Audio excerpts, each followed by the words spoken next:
Hello. Hey y'all. Hello. My name is Allie. I'm eating a Mayfield ice cream brown cow, and I want to talk to you about zines. And I want to talk to you about zines.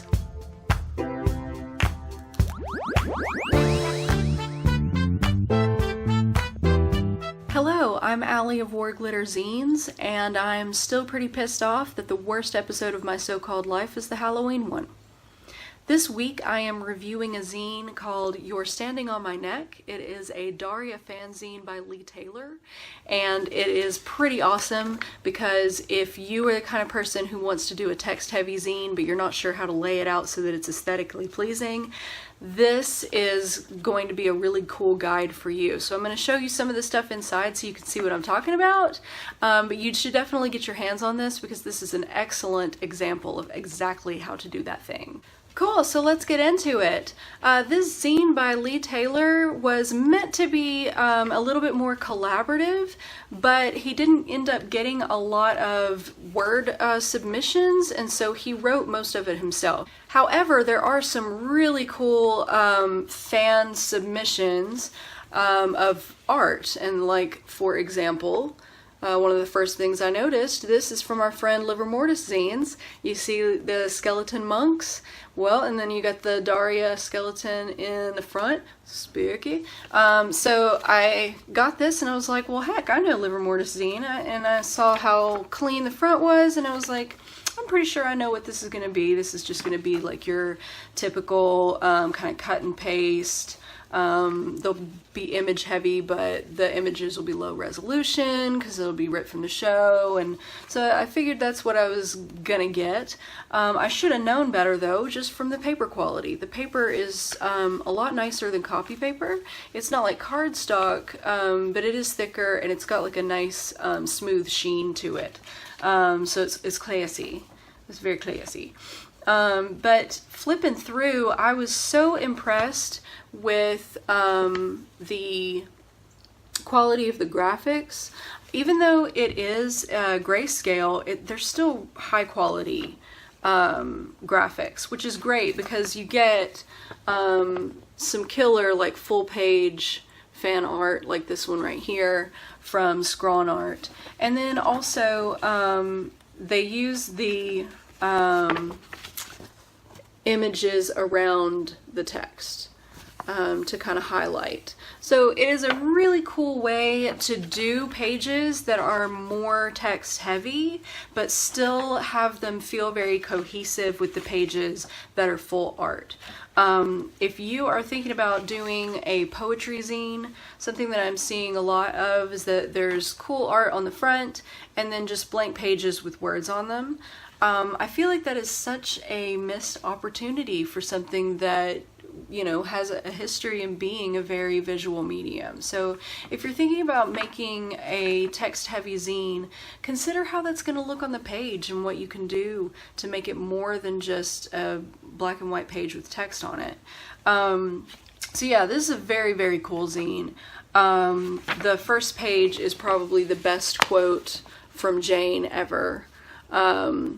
It says, I don't really think artists should compete. I believe in a community of creativity. And if that is not zine DIY culture, I don't know what is. So Lee discusses the Daria reboot, which I didn't actually know about until I read this zine. And I gotta say, I am also of the camp of, why? Why? Can you just leave my show alone? Lee goes on to talk about Daria as a role model and her code of ethics. He does a really cool interview with a cosplayer, Melissa B. from Los Angeles, who likes to dress as Daria. There's also like a feature of a cast member. This is Wendy Hoops, who I didn't realize actually did 3 voices on the show.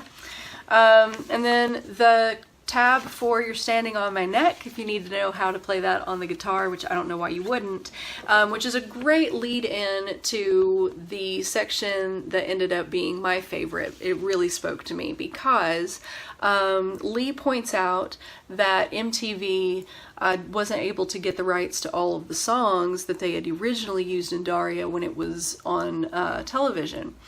So what they did was they like had somebody write and record music that sounded similar to the songs that were supposed to be there.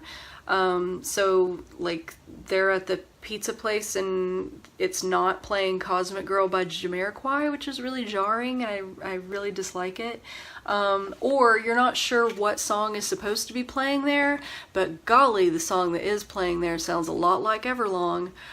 Stuff like that is kind of distracting. It's really too bad that they weren't able to get the rights or didn't care enough.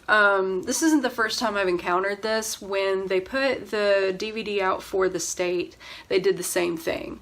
So like episodes that I had on VHS when I was a kid that I've seen over and over again, they kind of hurt when I watch them, because it's like I expect Alice in Chains to be playing right there, and it's not.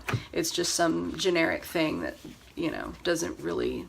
Yeah, anyway, so that was the section of the zine that spoke to me the most, because yeah, you're absolutely right, it's sad. But in case you didn't know, you can go to Spotify, and several people have made playlists of the Daria soundtrack. So if there's something that's in your head that you can't remember exactly what it was, or you really want to hear it again, or you just want to feel nostalgic with me, you can go check out Spotify, and if you just type in Daria, some playlists come up. So that was a fun find. So yeah, a very cool zine. I have read through it twice. I enjoyed it a lot. And it really is such a good example for how to do an interesting layout and still have totally readable text.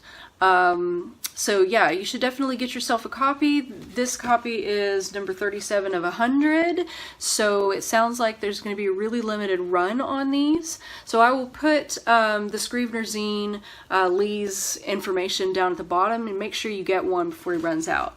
I will say that he put at the bottom that this is issue 1.